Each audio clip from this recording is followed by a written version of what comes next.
My name is Chris, and Jim is making crazy video things in his head or heart or whatever he's doing on his Skype. We are here to preview Week 15 in the NFL, and mostly we're just going to run through the games. We're going to talk about how we think they might go, probably with an emphasis on the stuff that's playoff relevant, because I know you love your team, but we really want to talk about the games that may lead us to a championship. And we're brought to you by DraftKings, and I'll talk a little bit more about them in just a second. We're aware that my video is on the frame rate droppy side, and we're vexed as to why that is. For those of you who are watching this video live, hi, thank you for being here. For those of you who are watching the video afterwards, yep, the frames did drop a little bit. Those of you listening on the podcast, you have no idea what I'm talking about, and that's lovely. Jim McCormick, how do you feel about the fact that there's a player taking the NFL by storm by the name of Sincere McCormick? Pretty happy about it. Really? Yeah. Anything to spread the gospel of, first, more people search McCormick, more people click _, more people just get along with my brand. Also, malware is really big with my thing right now. So we have a couple ads that look like they're going to RotoWorld or ESPN, and we just take all your stuff. So it's cool. Sincerely, the McCormicks. Okay. Well, so the more sincere the user is, the better it is for the _ brand to rip everybody off. That's great information to have. Did you get that, FBI? Did you get that? Good job, Sincere. I am now touching my fictional earpiece and communicating with the FBI about Jim McCormick. I have to say, though, last week, I kind of took a bath. We remembered for Week 14 that I fairly I've deviated pretty hard from your picks, and I shouldn't have, because you wailed on it 8-3-1 or something, and I believe I was like 5-8-1. Yeah. Well done, my friend. I still do outpace you so far for the season, but you are far above 500 with a great week. And personally, with how hot as a pistol as you were last week, I would be tailing you. Well done. Also, well done, viewer/listener Will Buck, who commented in the comments or in the chat. I was not given the information about where, but Will, wherever you are, well done. Will Buck had the Vikings, a homer pick, they said in their post, but hey, we'll take the homer picks, and they covered against the Falcons. So great job. We will, of course, ask the people here live and the people watching the video after the fact to post your best bet here when we get to the end of the show. You ready to dig into Week 15? And I'm going to tell you which games to skip as we go, because there are some dogs this week. But this Thursday night's good, right? It is. This is we've had a couple in a row now that have some weight in the NFC particularly. They're very division-based, but it's kind of a theme. I love it. So this is Rams 49ers. We're recording this on Wednesday evening. Almost all the public money and the total money and the total number of bets, everybody seems to like the Rams here. Traveling up to San Francisco. The last time these two teams played, you might recall, Jim, it wasn't that long ago, but neither Cooper Kupp nor Puka Nacua played. The 49ers were ahead 24-14 with 7 minutes to go in the game and found a way to blow it to the Rams. Part of the disappointing nature of the 49ers, all of which was completely erased last week when they completely dominated the Bears, right? Yeah, it's all back. They took a special teams coach out, or whatever that guy does. He has 8 jobs, the new coach of the Bears. He also posts on X during the game. At Twitter, you're fired, buddy. But really, this game, I don't know. It's not what we anticipated, of course. Early in the season, this isn't what you expected, but it still is really interesting because last week they did look good, the 49ers, but I don't really trust that. My biggest thing would be my question is or I guess my answer is the defense is just that we know a couple things. We don't have a lot of information about we don't always have our injury information with us, but we know that not only Trent Williams, that we know Bosa's out. So it just takes away this pass rush element to me. So not that I'm so favored in this in how I feel about this game. It's just that I just think this San Francisco defense, its reputation's over. They're a bottom third defense without Bosa right now. They are by every metric too. Since the Week 9 bye, they're 26 in DVOA and also just points per game, the real stuff. So they've been bad in terms of giving up bunches of points. We saw it in that last Rams game. So last week they did shut out the Bears in the first half. They didn't really let up any points until it was garbage time. That didn't change your feeling. Stuff, right. Yeah, that doesn't matter to me. That doesn't factor in, like, they're one of these teams. There's a couple teams we'll talk about this week that have this, where, like, they have some pelts on their wall or whatever you want to say, but they're like, it's Daniel Jones, like, or that kind of thing. Those kind of, it's not impressive to me to take out this Bears team. This Bears team runs into itself at this point. So it's just, the larger sample is that competent quarterbacks with time are going to do things to this.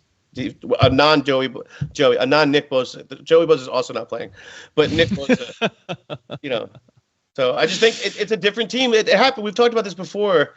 So many big names are hurt, and somebody mentioned it. Like when Fred Warner came out with the broken ankle thing. Not that I'm like blaming him, but it almost was like a thing. Like, hey, I have to explain why this is so bad. Like he's still playing, but it was some of a white flag kind of feeling to me. So.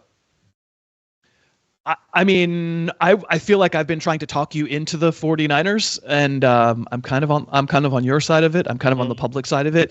I make it kind of a coin flip game. I'm not saying I expect the Rams to go in and blow doors, but I think if somebody's going to give me points, and they are, the line is 3 on Thursday night, I think I would be apt to take them.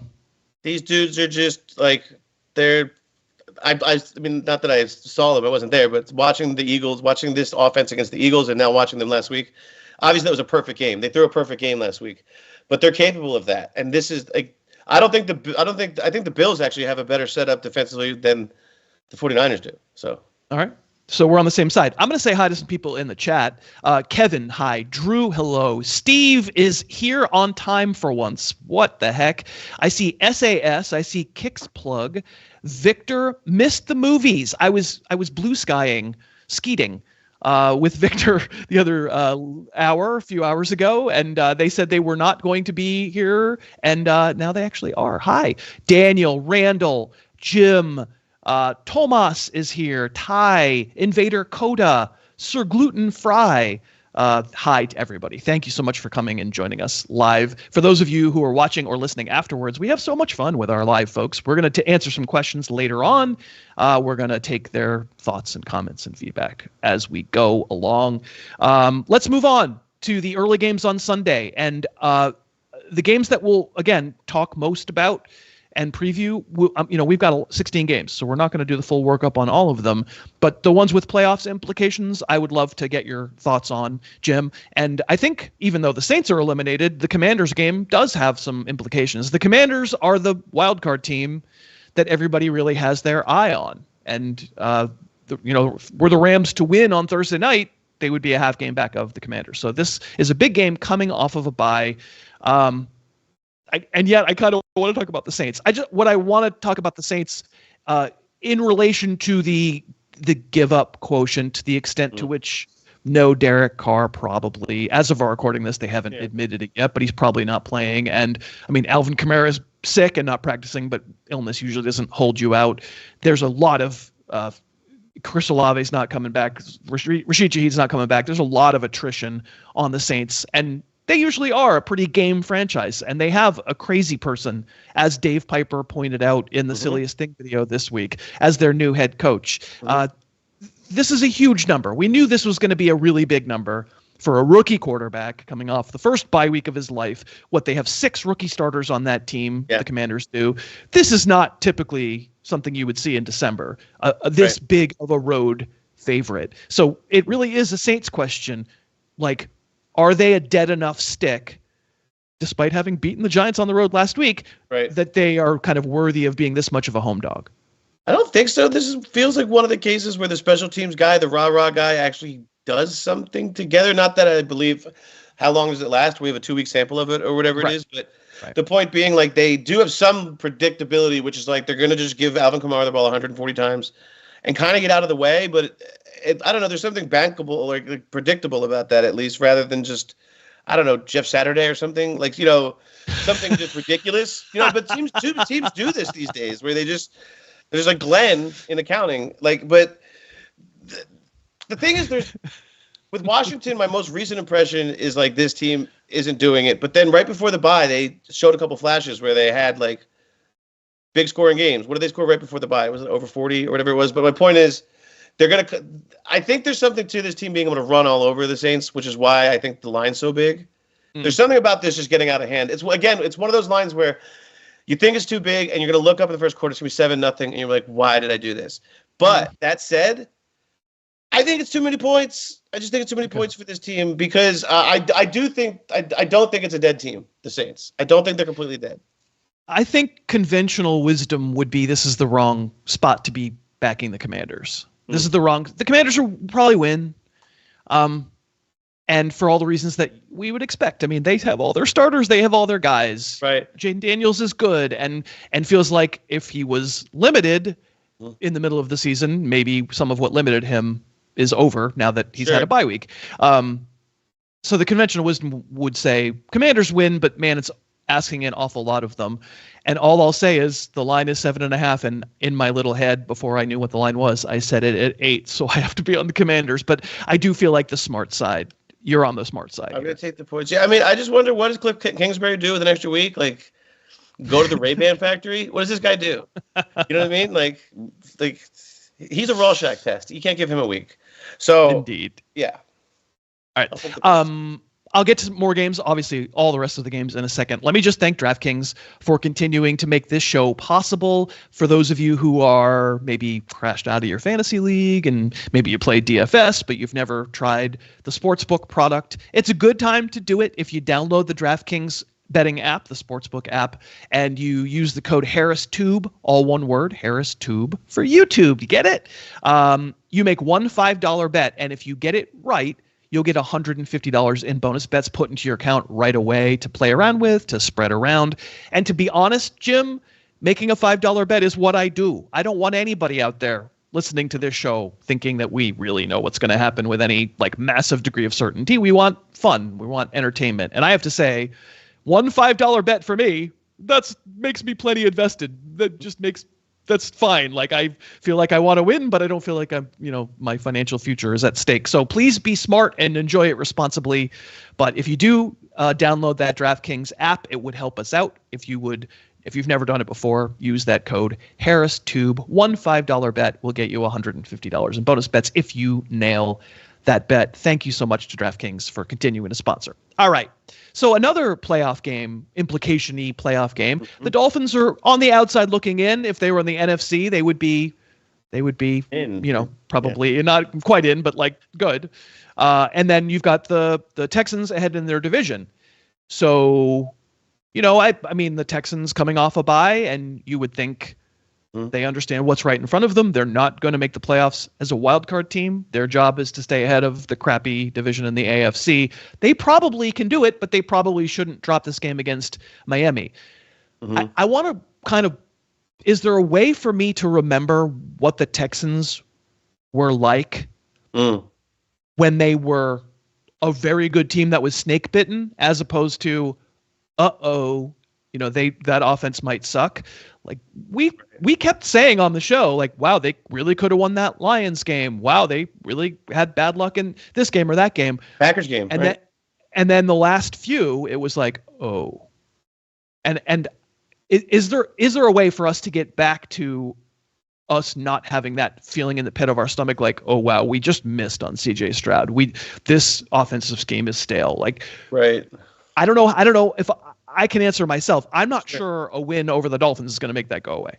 Yeah, I mean, that's what I suppose I'm going to say. Like, I would need to see more because the sample of them being funky is pretty big. Like, I can't remember how long ago it was when I was kind of completely way too into them. They played Minnesota. It was the last time when they played. It was very early. We were still learning about Minnesota. It was like week 3 or something, week 4. But Texans Lions, that was November 10th. Yeah, I suppose what I mean is this is when I thought they were a juggernaut, is what I meant. Oh, I see. I thought they were going in to roll on this Minnesota team. And that was the first time that I watched that full game because I hadn't seen really much of the first 2 weeks of them. I mean, I watched like the condensed, not the full, watched the whole game thing.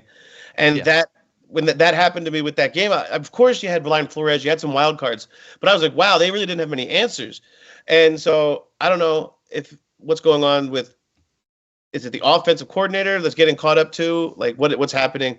But it's also the offensive line, right, too. So I don't know. It's stale, kind of, and it's strange for an offense that like was supposed to be layers on layers to look so stale. The last like 3 games or so, because the Lion game they should have won probably, right? And like the last games after that before their bye were an unmitigated like what they didn't even lose them all, but like what are you doing? Right. I mean they killed the Cowboys, right? They killed the Cowboys right after that. But that was like a mercy game, yeah.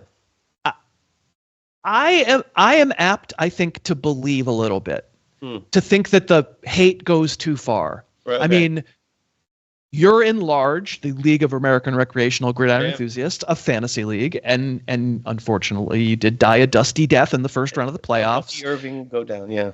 But I am still alive in this league. We're down to 8, and I have a choice between Kirk Cousins and C.J. Stroud. Not a good choice. It's a 16-team league. Get off my back, everybody watching. Get off my back. But I'm going to pick Stroud because I really think that there's just a way I think there's a way back for Houston. Sure. Okay. They're not going to, I thought they might win the AFC. Like, they're not going to win the AFC. That version might not come back, but right. Like, so my way of saying, I just think Miami's good offense. Miami's going to score points. I think Houston has a way to just handle business against them. I think it's a better team for sure. So like there is this mysterious feeling with them. Like, what's wrong with this car? What's that noise? I don't know what it is exactly, but I suppose it is fixable. My thing with Miami is they feel like the Washington in a sense. Like they can flash really strong. I just don't know who's going to show up each week. I know their offense is pretty good. Tua's been great. Yeah. I am kind of impressed with what they've done with their defense, but I don't really trust that as much. I don't. They do a lot with Ramsey. He's like all over the place. He's not even like a corner anymore. He's like everything. But was he good last week though? Was he good? I mean, he was bad last week. He gave up a ton of. And they're kind of overextending him. Like he's doing things he's never done before. All that said, I just don't think this Miami team is good enough to go in. I think they're a home comfortable team. I had a 3, so it's not crazy. I had a Houston giving 3, so I'm going to give the points. All right, I'm going to be on Houston as well, and we may hear about that game a little bit later as well. Before we get to more games, can we do a like spike? What do you think? Should we get a like spike? Start making thumbs in the Skype, and that way you'll make funny shapes. And everybody who's watching, let's let YouTube know that this is working great, that you love us so much. Let's do a like spike. In 3, 2, 1, spike with some likes. And then I assume just a moment, it'll catch up. And I'm going to see all these hearts. Oh, my God. There they come. Look at all those hearts. Love it. Appreciate you all very, very, very much. I got Randy. I got Drew. I got Swissy. I got Randall. Derek After Dark. Please, please, please smash that like button. I appreciate all for doing that. So, Jim, let's go through a few games here quick. Let's just make picks because these are early games that just don't matter at all. The Jets are going to Jacksonville, and Mac Jones is still going to play for the Jags, and the Jets are a 3-point favorite on the road. Yeah. I'm just going to take the points because they're both really bad, and I just think Jacksonville does. I don't know. They're bad. I'm going to give them. I'm going to give it 3. So I'm on the Jets side of things. The Bengals, it's a shame that they're out of it, but they're completely out of it because they're in the AFC again. They go to Tennessee, and they're a 5-point road favorite. Yeah, this Tennessee offense, like, just they're bad. I'll give the points. I had -6. Yeah, I'm giving them as well. And then the Ravens are clearly in the playoffs, but I don't want to talk about Tommy Cutlets. The Ravens are visiting the Giants. Would you believe? You know how we set the lines beforehand, and we try to just say what we would make them. I made it Ravens -16 because I was like, that way, if it's 2 touchdowns, I can be on the Giants. That's really good. That's hard to do. I would have had it 14.5. So I'm Tommy Cutlets. I'm just put some Brajol on this. Let's go. I have 2 non-bets of the week, and that is one of them. All right. We won't skim through Cowboys-Panthers because it is an irrelevant game for the playoffs. We'll skim a little bit. I won't go in depth. But once again, the Panthers cover. And you had it dead right against the Eagles last week. They outgained the Eagles. If Xavier Legette could catch there at the end, the Eagles lose that game. They do. What's your opinion about how this is happening? Carolina has covered 3 in a row. Sure. They are They are, by all accounts, from my watching them, playing good teams and not one of I don't think the Panthers are one of the 10 worst teams in the league, even if they are going to wind up with a top 5 pick. How do you think they're doing it? Yeah, there is this crazy turnaround with Bryce Young. Like he's doing some of the things that I did see in college that I thought were cool. You know, like he can make throws he's a little dude and can make some pretty awesome throws at weird platforms. And it's more important that his decision making was just really quick. That's the best way to say it. He's been making quick, good decisions. Adam Thielen is, I don't know, like a manager at LA Fitness or something. This guy just keeps, I don't know what's going on. He just keeps doing it. Like he's like, I don't know. But in any case, I watched that whole game twice because the second time condensed, of course, because I can't watch 2 Carolina Panthers games. But they have a plan. They have things. They're not even so predictable. Like I was impressed by. They can get also Chuba Hubbard's good, so they put themselves in good positions. So I just think they actually became a rational, semi-good offense somehow. Like the Dalton concept of what he was supposed to do, it's actually showed up in the form of Bryce Young. So I don't know if it's some weird, terrible '80s movie, but he's Andy Dalton now.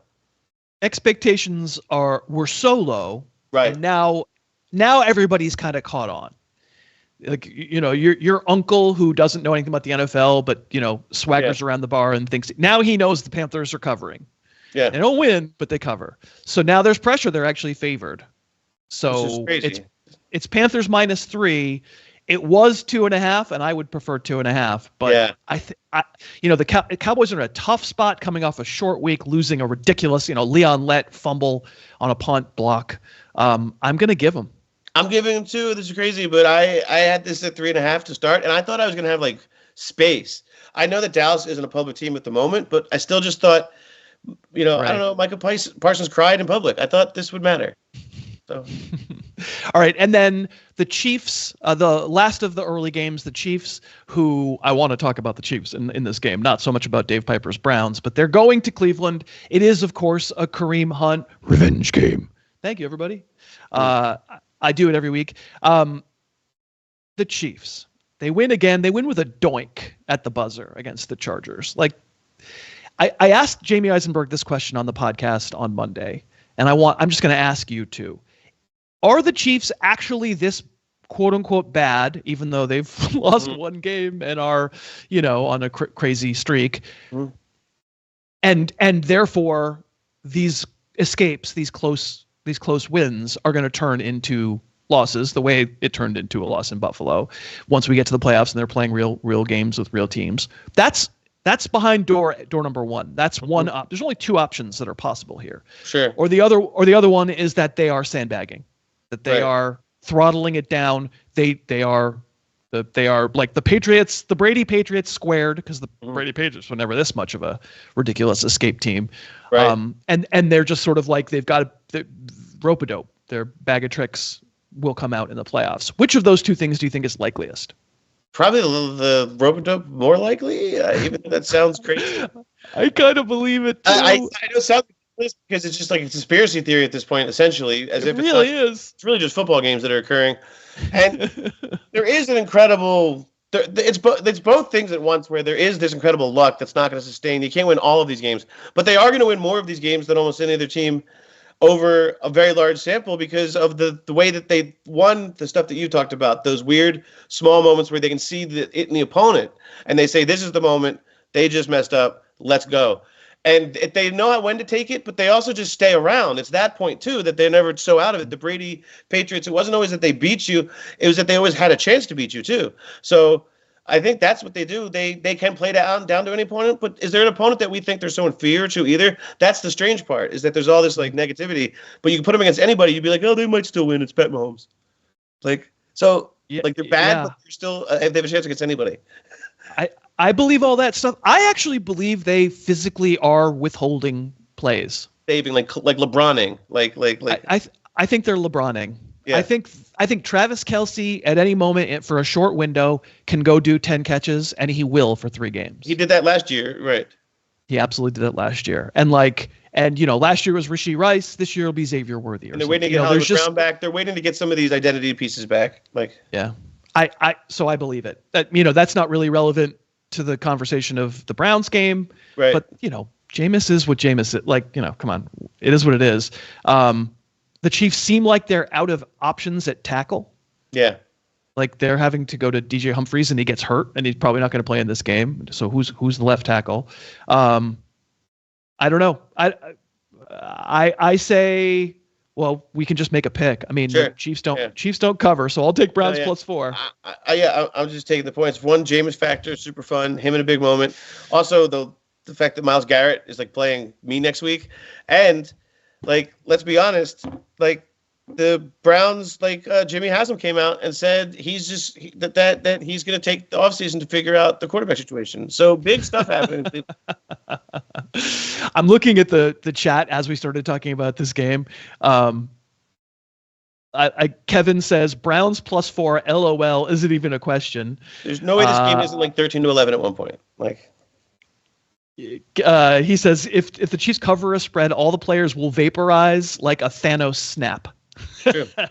Randall says the Chiefs defense may outscore their offense. That's a good point. Invader Coda says Chiefs wait for the other team to throw up on themselves, and who's better at that than the wacky waving inflatable arm flailing tube man? Not a terrible point there by Invader Coda as well. All right, so we're out of early games, which is good because the early games aren't great.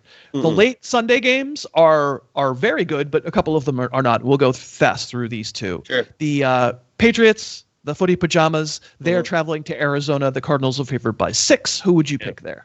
I think Arizona's the better team. It's one of the situations where I think they win, but I think the Patriots just can keep this close enough. I don't know what's happening with Kyler, but he's like not that good right now. So yeah. The offense the Patriots will make him look better. The Seahawks are defensive. And we're going to talk about them in a second. Yeah. Seahawks defense is like suddenly legit. I can't wait to get your thoughts about the Seahawks defense.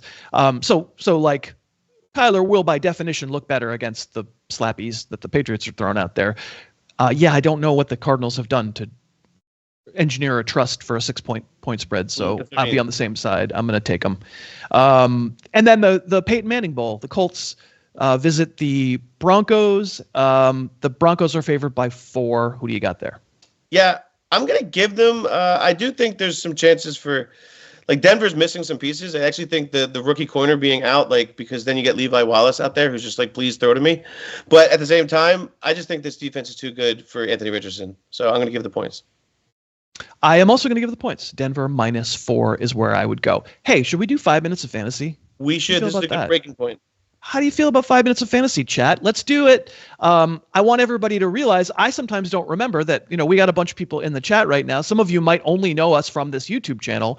I actually, if you do have single position questions like, hey, should I start this running back or that running back? Before you ask it, just type in a different browser window, go to harrisfootball.com. My answers are there much more than I can extemporaneously just give them to you. I don't have the ranks memorized, but I do spend a lot of time on single position ranks. So if you have a single position question, go to harrisfootball.com. But any other questions, I'd be happy to give it a shot. We'll throw them past Jim. First of all, Seabass says, how do I join the DraftKings Harris Listener League? And the answer is go to any of my socials where I'm Harris Football. I've sent out a link. And then also if you look in the show notes of any podcast from this week, there will be a link to our Week 15 DraftKings League. We would love to have you. It's $5 to play. It's very fun. Ali says, Juwan Jennings or Chase Brown, are they in a similar ballpark? Does Juwan Jennings secretly give you any acid reflux? Yeah, I mean, he's got to like run through guys. I know the Rams don't have great corners, but I'll take the running back. I mean, the Brown's been good, so yeah, and they're favorite. I like that. Chase Brown, or I'm looking at my own ranks to try to give like an informed. I just based on just touches. He's been really good even with the bye. Like he's like third in fantasy points even with the bye since I'm sort of with you. I think I would probably put my thumb on the scales just barely for Chase Brown, but they're both great options. I got to admit, Juwan Jennings at this point kind of doesn't give me that much acid reflux. Right. Sure. Tomas says, would you flex Zach Charbonnet? Obviously, that's assuming no Ken Walker. Yeah. Trey McBride or Devontae Adams. Oh, that's tough. Again, let's assume that's Charbonnet because that's like a lot of signs are pointing towards that. And I guess they just talked about it before I came on. I was reading about it, but I think Charbonnet is going to be the guy of that group. Otherwise, it was between two of the receivers. It was Adams and who? It was McBride and Adams, McBride. It would be McBride too. I know. I just think he's kind of the Devontae Adams of that offense. So yeah. I would say Charbonnet if we get Charbonnet would be my number one. Let's see. Invader Coda says, how far down the _inheritance chain is Sincere McCormick, since that might affect how hard he plays on Sundays? Let's just say the signing bonus is like, I have a couple, like, what do you call them? Baka loungers from Sincere. So we're doing good. We love Sincere. So Randall, you asked a quarterback question. Just go to harrisfootball.com. You'll find my answer there. Bucket Wheat says, we can only answer one of them for you, Bucket Wheat. Chuba Hubbard or Terry McLaurin. Two very good options. Yeah, that is really tough. McLaurin's been great. It's really tough to put, and they're big favorites. I guess it's going to be McLaurin for me. I know that Hubbard's been great. It's just that this Saints, we talked about the huge shift. This Saints defense, Dave's playing corner for the Saints this week. So. I'm not even sure who I would play, but you were pretty decisive there, and I'm not decisive, so I'm not going to mess it up. Bucket Wheat, you can follow his advice. The T-Mac says, Jonnu Smith, Isaiah Pacheco, or Jaden Reed. Well, that tells you how Jaden Reed has fallen. Yeah, really. That's a weird group to be in. And Pacheco's strange. You would want him to have the job, I guess, by process of elimination. I don't know. Do you have any lead? Jonnu. Yeah, not Jonnu. He's a touchdown. He didn't even get any action until overtime. So to me, I suppose it's going to be Pacheco. I think he's the best back of all this, and he's the only back of all this. So, yeah, him. Andy says Rico Dowdle or Adam Thielen. Uncle Adam, but I'm going to go Rico. They're giving him the ball. I'll say Rico as well. Chad says Keon Coleman or Sincere McCormick. Come on, really? I think we're going to get a McCormick answer over there. And I think I would probably agree. Matt says, would you drop Kareem Hunt for Josh Downs if you're weak at receiver for the playoffs? Yeah. Downs was getting a lot of attention. Yeah. And it's going to be very hard to use Kareem Hunt in a league. It is. Unless you get a Pacheco spot where you can flex Downs. So, yeah. 100%. Yeah, that's a good point. Invader Coda, Jordan Addison or Brian Robinson? Robinson's awesome, but I'm going to go Addison because New England still has Gonzalez. So, yeah. They're not playing. Jordan Addison is not. No, I'm saying Brian Thomas is playing New England, isn't he? No, Brian Robinson. I'm sorry. I thought Brian Thomas. I'm sorry. I thank you for correcting, because I thought I had Brian Thomas in my head. I would rather have the back. I'd rather have Robinson. I think he goes wild. So. I think I would take Robinson as well. Seabass says, is the Falcons defense legit now? 9 sacks the last 2 games. They also gave it 175 points to the Vikings last week, so probably not. That's that was that terrible Chargers game where everybody ran into each other. So I don't know about that one either. So yeah. The pass rush does seem more legit now. It does. But they definitely do still have problems in the back end, no question about it. All right. Thank you for your 5 minutes of fantasy, Jim, and for all the chat. We appreciate you very much. Let's go on to the later games that we're going to spend a little more time with. We've got the Buccaneers facing the Chargers, and Tampa, I keep disrespecting. I made the Raiders one of my best bets last week to cover. It looked for a moment like they might, and then they knocked out the quarterback, but they knocked out the quarterback. They're okay. They're kind of like the arithmetic mean of an NFL team to me, the Buccaneers. But I also think they have tended to feast on the bad teams and not play very well against Atlanta and the good teams. They are playing a good team. I think we can agree again. The Chargers are a good team. They're here in Los Angeles, and I have a big speech about the Charger frustration that.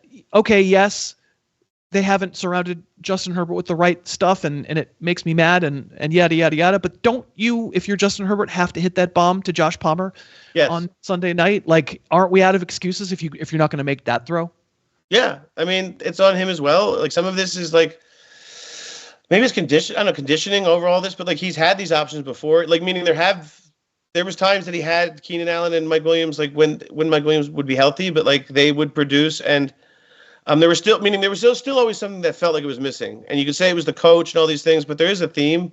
Now, I'm not blaming Justin Herbert. It just feels like there still is another level for his game to go to, right? Well, that sounds like you're blaming him, and so am I. Yeah, I'm blaming him. He's just he's such nice hair. He can at least share the blame pie. I don't like this. You're right. I don't like this feeling that seems to be like congealing around him. That like, oh, this poor Red Riding Hood off in the woods. All this stuff is befalling him, and none of it is his fault. And the precious football player. No, you're right. They're because I just got into it myself while trying to say that it's on him. So yes, partly on him. It's on him in the sense that there are plays left on the field, and sometimes it's difficult in the end point to assess that because you just say, but he also was playing with like and Lad McConkey's not there and this and that. So there are issues. But my thing with Tampa is I'm starting to wonder if the erosion of it all, like when does it really. Like, because Antoine Winfield's now out, and like now there's like it's all adding up. Like it's interesting. Like when does it tip? Because I want to say I know, but then they go and stick around in every game. Like they're not the Chiefs. Yep. They're very much the opposite. They find a way to lose a lot of those games, but they stick around. When does it happen? Apparently not against the Raiders, making me look like a jackass. This is when I nailed the line. The Chargers are a 3-point favorite. That's exactly what I said. So this is my other no bet of the week. I think the Chargers are in a much better position here. I had 4.5, and I like them. All right, baby. I got it. All right. I promised a conversation of the Seattle defense, the new Legion of Boom, except they don't play the same way at all. No. But they are hosting the Packers in what is going to be 3 really fun games in a row to talk about. There's a clear line of demarcation in the defensive season for the Seahawks, and that is Ernest Jones. The first game after Ernest Jones was the Bills game, and they got crushed. Yep. They wasn't close. But let's call it an adjustment period, or else let's call what I'm about to say statistical noise. Like we don't know. It's a small sample size. But since then, it is very obvious to me that they defend the run better with Ernest Jones. They don't need to help as much, therefore, in the secondary. And like it's all they play pretty conservative on defense. But like it just works, and they went from I can't tell you that Josh Jacobs is doomed in this game, but they've gone from being an incredibly soft run defense to play against to at least a pretty good run defense to play against with an absolute elite Studley that we talk about every single week pass defense, and to me that adds up to one of the best defenses in the league over the last month. Yeah, and like this guy who was coveted so much somebody actually hired him, meaning like this idea of the Mike McDonald offense was becoming like viral, and we were talking about it last year. Defense, I'm sorry. And that became like it's not the new Fangio, but it is this system where again you don't have to sell out for the blitz all the time, right? It's not this system where you're constantly showing your hand with motion. In any case, it is a huge line. Like the Rams didn't want to pay him. They sent him to Tennessee, right? And then Tennessee is like, well, we're bad. So my point is there was always going to be a home for this guy somewhere. And linebacker is a strange position, but we've seen what it's done in Philadelphia, like meaning they're good. They're really good. Levante David's been helping Tampa for like 15 million years. But the real point here to me is just that this is such a good game. Both defenses I really believe in. I really do. These are 2 defenses I believe in. But more importantly, I think there's a trajectory with Seattle that I really do buy. Like I don't think – like you're saying sample size, I get it. But they went through some pretty different and diverse quarterbacks and showed up well against them. So I think that's interesting. Oh yeah, I mean, I'm of course, by definition, it's sample size. I just mean it's just that they also had the sample of them being bad, is what I mean too. So yeah. I mean, by definition, everything that's happened over the last size. I'm a sample size. 7 weeks is sample size. You on this show we only get you like an hour a week. You could. Yeah. You say you're off teaching 3rd graders, but I don't really know that. Like it's a small sample size, man. Yeah. No, I am agreeing with you. I think this is for real. It's just that sometimes things that look for real turn out to be Blake Bortles. You know what I mean? The NFL season can run in these 6-week stretches of craziness. It's called Trevor Lawrence's career. Yeah. Or Blake Bortles. But I'm on the same side as you. Seahawks plus 2.5 at home. I again, another one that I kind of make a toss up kind of game. Absolutely. So I mean, there's a way for Geno to mess it up. We didn't talk about that, but let's not talk about that. All right, do we have a stuffed bear in the house? Yeah. Listen, first of all, you think I'm gonna do a Pittsburgh accent? Yeah, what's a Pittsburgh accent? You know what a Pittsburgh accent is? Give me a pop. Yeah, dude. You know what I'm saying? Get out of here. You know what I mean? You guys have buses. You know what I mean? You don't even have dirty trains. We have dirty trains. You know what I mean? Like, you can't even hang out. You can't even hang out at a good bus stop. You can hang out at a bus stop. But Pittsburgh is all bus stops and payphones. All right? All right. Go Birds. Did we decide last week that he has a name? Yeah, his name's Gary. Yo, Gary. Gary. Sorry. His name's Gary. Two Garys. Sorry, Gary. I completely messed that up. Yeah. And I can almost promise you that the small sample size of me learning that name means I won't remember it next week. Yeah. So it's the Battle of Pennsylvania. We mentioned that the Eagles got outgained against the Panthers a week after they beat the Ravens pretty badly, but got seriously outgained in that game too. Yeah. You've got A.J. Brown asked in front of his locker, what's wrong with the passing game? And his answer was passing. Yeah. Which seems like a problem. Yeah. I don't want to make you relive trauma. That's not what I'm here to do. But isn't this kind of exactly where we were with the Eagles at this point last season, with a giant divisional lead and everything cruising and some nameless weird tension around Jalen Hurts that nobody seems to be able to understand the root of? Again, it's a small sample size. We might come right back and they keep winning games, but like, something's up. There's some aura stuff going on. Yeah, he I can't say. I was about to say it because my button's all the way up, but he's like a button all the way up to the top kind of guy, just all the time. And it's always awkward. And he orders Thai food just for him, and it's just like, what just happened? And he's just like, I'm hungry. It's just like, what? And he does it out at dinner. He's so strange. No, but seriously, it says, I think there's an antisocialness to this guy that is hard to read, but more importantly, he misses a lot of passes, and A.J. Brown wants to catch the ball. A.J. Brown wouldn't be talking about this at all. I'm making all that up. It has nothing to do with personality. It has to do with this guy can't make some of the throws, a lot of the throws, particularly slants, where A.J. Brown's just open every time. And it's frustrating. And I think this actually took weeks to mount. This wasn't like an instant reaction. We've been talking about this for most of the season. Sure. So I think it was a frustration where you're winning games, and it's not even about that you're not winning the right way. It's truly about you're one of the best football players in the world, and you're like, give me the ball, stop doing this. So yeah. Right. I just remember what Hurts was like. 2 years ago, early in the season, where remember that Viking game?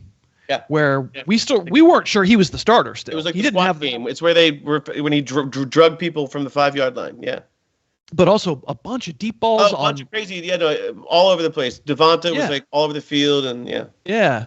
It sticks out of my head as this turning point of okay, I'm an idiot for doubting this guy as a thrower. Right. He seems to see it great, and it went on for weeks and weeks. It was like hearing a transcendent song from a band you didn't respect. You're like, okay, they're actually good. They wind up going to the Super Bowl. He plays really well in the Super Bowl. Right.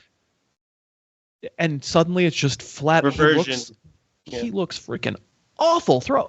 It's not so much that he can't throw the ball where he wants to throw it. It's not that. That's not the problem. Mm-hmm. The problem appears to be diagnosing speed. It appears to be just not trusting it. I don't even want to call it diagnosing speed because that gets into some weird territory of you're questioning somebody's intelligence, and I don't mean to do that at all. Maybe it's more having been burned enough times, he needs the window to be a little more open than the NFL typically affords. I think he's always been a quarterback who's had to see it a little bit, and that was part of what was the problem in college. A lot of his stuff has to see his guy open to throw it, and that's not going to happen. It happened in Oklahoma when you had 4-2, whatever. When you had these advantages that you knew you had, it's not as easy in college in the pros. That's why if you notice how often there's comebacks, how often is it a 6-second comeback, how A.J. Brown then has to turn and burn, or even Devonta Smith, who my point is he doesn't get it. That's what he wants to throw. Because he can see you coming back, he sees your chest, and you've already A.J. Brown's already done a double move, so there's so much clarity to the play for the quarterback. I wonder that's what it is. I think it's always been a problem. I don't think it's diagnosing as much as it is vision and preference and all these things, because even with he's had all these different hands running the offense, And yet there still are all these same limitations. For example, take Kellen Moore's play chart. It looks very different with him in terms of where he wants to put the ball, because I think it's a preference and maybe a skill set thing too. Meaning I don't know, what does it mean you can't throw to the middle? I don't know, but he kind of can't. Does Gary get mad at you when you say stuff like that? Yeah, Gary's like, yeah, dude, first row in the middle is just some hot cheese and some meat. Yeah, we're making a sandwich. We're doing this. We're going all the way Super Bowl. Where's the Super Bowl? I don't know. I can't afford it, but go Birds. All right. Well, I'm going to be on the Steelers plus 5.5. I am too. Also because I know this is their terrible stats, but this is a Mike Tomlin stat. It's a real one. He's been an underdog 107 times in his career. They've covered 65 times and pushed 4 times.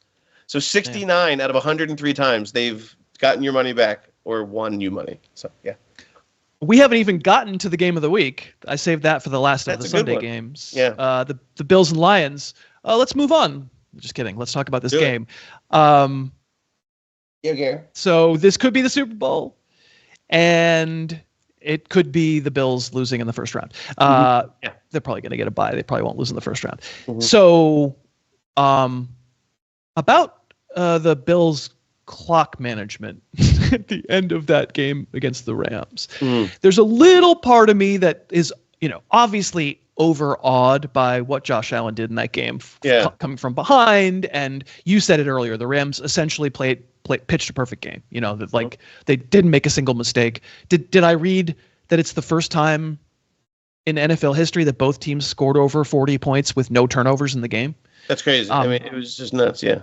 And so I'm just willing to go, all right, so Buffalo gave up a bunch of points and Josh Allen was incredible in the comeback effort and fell just short. But the way he fell short was once again Sean McDermott. Do we not remember Sean McDermott in the playoffs not getting, whatever that was, 17 seconds, not 13, whatever it was? It's going to happen. Just lets clock run and doesn't, Well, he races a timeout. Josh Allen, quarterback sneak. Or he's done the inverse before, right? And in this particular case, it had all his 3 timeouts. There was more than a minute left. Josh Allen tries a quarterback sneak that gets it within 1 score down to 2 points. And it was a good Brady game. Brady even mentioned it. So right, gets stuffed and Brady even mentioned it. I mean, Brady knows things. He just but I'm saying I felt it was a helpful. That was really helpful to see that. Yeah. And they call a timeout instead of just running the freaking sneak again, and quite literally changed it so that they now have to onside kick. Sure. It's such an obvious mistake. I'm watching that game live and just I can't believe what I'm seeing again. No, it was a fatal flaw in a game where you couldn't there was no room for error. I mean, just discuss amongst yourself. I am. Yeah. I'm going to be on the Bills here. I was going to basically be on whoever the underdog was. I love Josh Allen as an underdog. I love him, frankly, indoors. I think he's a monster indoors. I trust the Bills kind of in this game, but I don't trust them in general because of Sean McDermott. Yeah. I can feel that. I'm actually going to give the points here because I think it's just, again, the shootout factor and the comfort of Detroit, but it could be great. I could be completely wrong. This could be hero time. So I could be wrong. But as far as McDermott goes, I mean, you're on the side of not McDermott, but as far as McDermott goes, this is why they're not going to win. No, you're right. And it's Campbell, of course, he does, it works out. There's a lot of not confirmation bias, but he plays a lot of cards that work, but at least he has a thing. McDermott's thing is just kind of ugh. Yeah. It's wild.